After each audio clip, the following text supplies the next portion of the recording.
And welcome back to my channel passion for physics. और आज हम बात करने वाले हैं कि कोई पार्टिकल, चार्ज पार्टिकल अगर किसी मैग्नेटिक फील्ड में मूव करता है तो उस पर किस तरीके का फोर्स लगता है, क्या वैल्यू होती है इस फोर्स की और किस डायरेक्शन में फोर्स लगता है, किस रूल से गवर्न होता है। ये आज सारी बातें आज हम इस वीडियो में करने वाले हैं। So let's start without any delay. तो आप देख सकते हैं ये बोर्ड पे हमने टॉपिक लिखा हुआ है मोशन ऑफ चार्ज पार्टिकल, यानी किसी चार्ज पार्टिकल का मोशन हम स्टडी करेंगे। और उसका मोशन हम कहाँ स्टडी करने वाले हैं? मैग्नेटिक फील्ड में। Magnetic field is always represented by the symbol of v B and the vector sign denotes that magnetic field should always be represented by its value as well as its direction. So here I have drawn some cross marks. This cross marks indicates that the magnetic field is inwards. Okay, then there is a charge particle which is positive in nature and its value is q, and this charge particle is about to enter this magnetic field, okay, with a velocity of v. जैसे ही कोई charge particle किसी v velocity से magnetic field में enter करता है तो हम सभी को याद होना चाहिए कि जब भी ऐसा होगा कि कोई चार्ज पार्टिकल किसी मैग्नेटिक फील्ड में एंट्री करेगा तो उस पर एक मैग्नेटिक फोर्स लगेगा। और वो मैग्नेटिक फोर्स किस फॉर्मूले से दिया जाता है? वो मैग्नेटिक फोर्स इस फॉर्मूले से दिया जाता है जिसमें हम कहते हैं कि magnetic force is equal to q v cross B. यहाँ पर हमको v क्रॉस बी बताएगा कि ये जो फोर्स है ये किस डायरेक्शन में लग रहा है। तो v क्रॉस b से हम फोर्स की डायरेक्शन निकाल सकते हैं। तो let's understand how can we take it out. तो लेट्स अज्यूम ये मैग्नेटिक फील्ड हमारा यहाँ पर अंदर की तरफ है, ठीक है, और हमारा वेलोसिटी एक्स एक्सिस की डायरेक्शन में है। ये एक्स एक्सिस हो गई, ये वाई एक्सिस हो गई और जेड एक्सिस अंदर की तरफ हो गई, ठीक है। तो अगर मैं इस तरीके से बात करूँ कि ये मेरा प्लेन है जिसमें ये वाई एक्सिस है, ये हमारी एक्स एक्सिस है और ये हमारी जेड एक्सिस है, और इसमें कोई चार्ज पार्टिकल है। ये चार्ज पार्टिकल किसी वेलोसिटी v से जा रहा है, ठीक है। हमारी मैग्नेटिक फील्ड अंदर की तरफ है यानी z एक्सिस में है हमारी मैग्नेटिक फील्ड, ठीक है। तो ये सिचुएशन है। और इस समय अगर हम बात करें फोर्स की तो v क्रॉस b की डायरेक्शन में फोर्स लगेगा। तो आप v क्रॉस b निकालने का दो तरीका होता है, या तो आप क्या करिए स्क्रू रूल लगा लीजिए या फिर आप simple Fleming left hand rule लगा दीजिए। सबसे पहले मैं आपको स्क्रू रूल के बारे में समझा देती हूँ, ठीक है।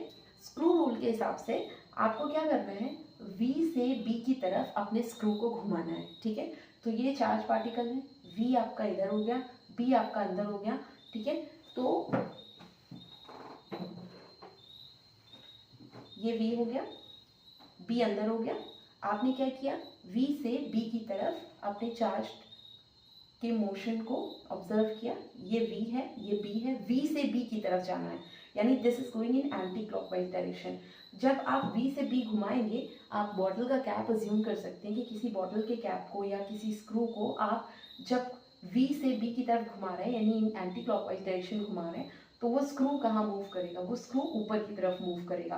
दैट मीन्स आपका जो फोर्स का डायरेक्शन होगा वो किधर होगा? अपवर्ड्स, ठीक है। अगर आपको ये रूल नहीं लगाना है तो आप फ्लेमिंग लेफ्ट हैंड रूल लगा सकते हैं।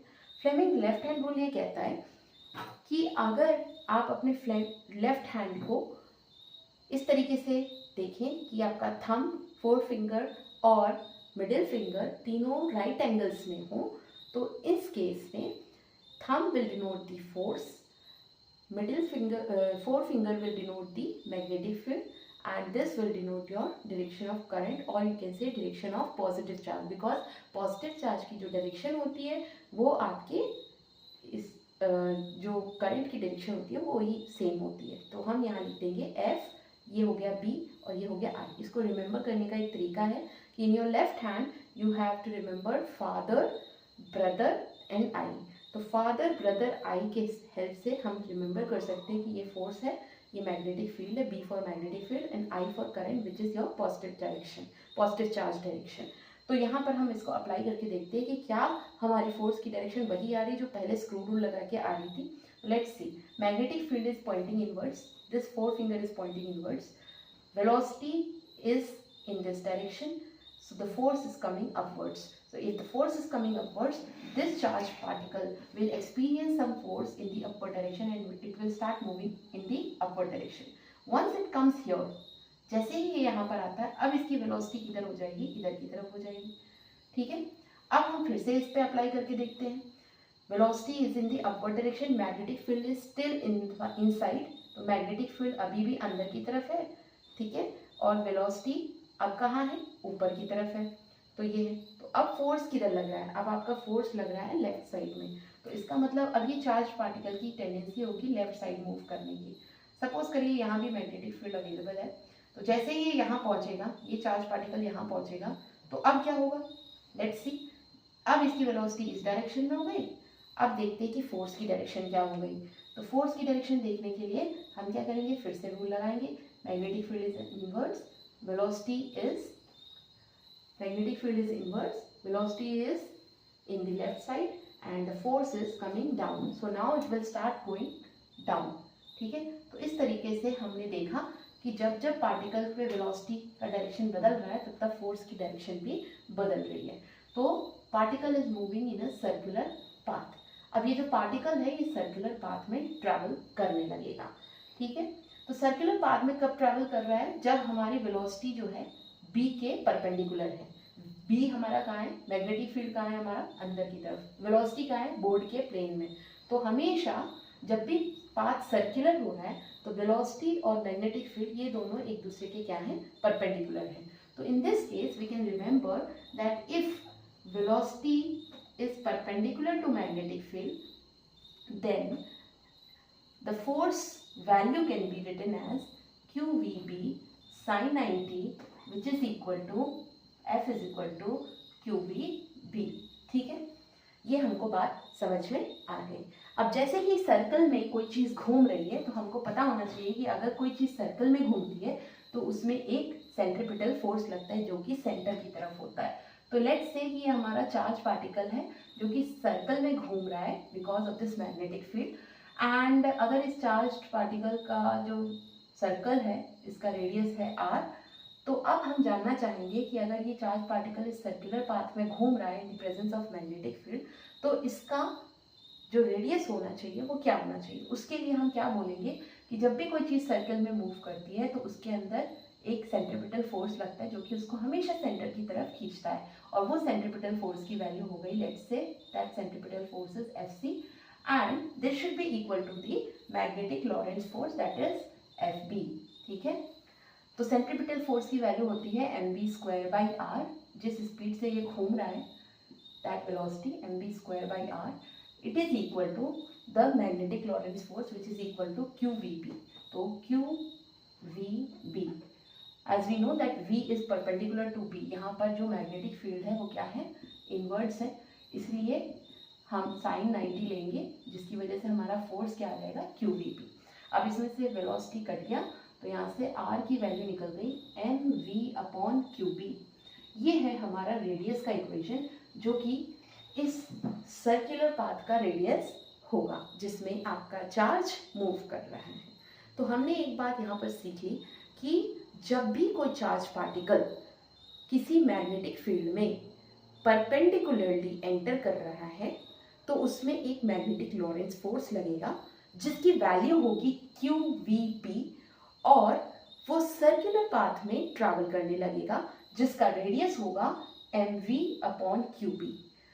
साथ ही हम ये भी जान सकते हैं कि इस चार्ज पार्टिकल का सर्कुलर पाथ में ट्रैवल करते समय कितना टाइम पीरियड होगा।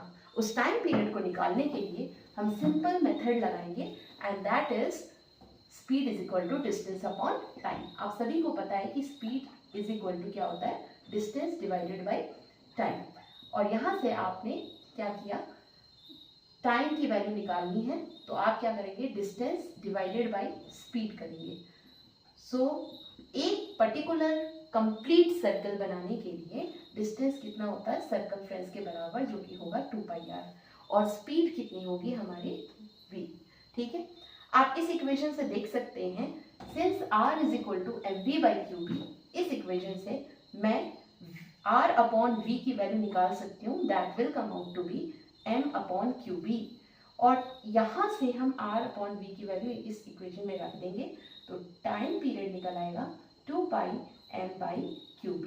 आप देख सकते हैं कि जो टाइम पीरियड है वो क्या है, एक कांस्टेंट है। क्यों? क्योंकि mass of the charge particle will be a constant, charge value of the particle will always remain a constant, and magnetic field will also be constant. If it is given that it is uniform magnetic field and it is not changing its value, then it will also be constant. So everything over here is constant. So time period will remain same no matter what the velocity is. ठीक है, तो हमने अभी दो फॉर्मूले सीख लिए कि कोई भी चार्ज पार्टिकल अगर किसी मैग्नेटिक फील्ड में परपेंडिकुलरली एंटर कर रहा है तो वो एक सर्कुलर पाथ में ट्रैवल करेगा और साथ ही जो रेडियस होगा that will depend upon the velocity which is directly proportional to velocity. If the velocity gets doubled, then the radius will also get doubled. And similarly, from the time period equation, we can say that time period is independent of any other velocity or radius. It is just simply depending upon the mass, charge and the magnetic field. It is not depending upon the velocity or any other quantity.